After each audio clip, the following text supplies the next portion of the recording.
warahmatullahi wabarakatuh. Waalaikumsalam warahmatullahi wabarakatuh.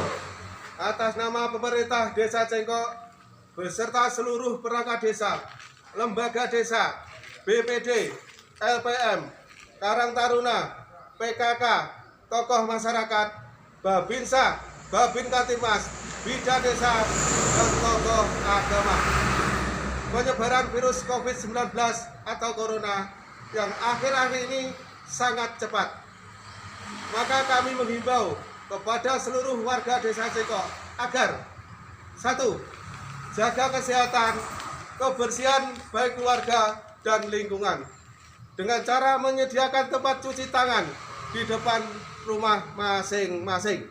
2. Ikutilah himbauan pemerintah untuk menjaga jarak dengan cara menghindari kerumunan massa.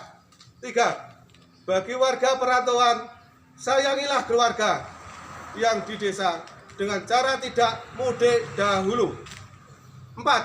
Kami mengajak semua elemen masyarakat Desa Cengkok untuk berdoa semoga Allah Subhanahu wa taala melindungi kita dan segera menghilangkan wabah penyakit ini.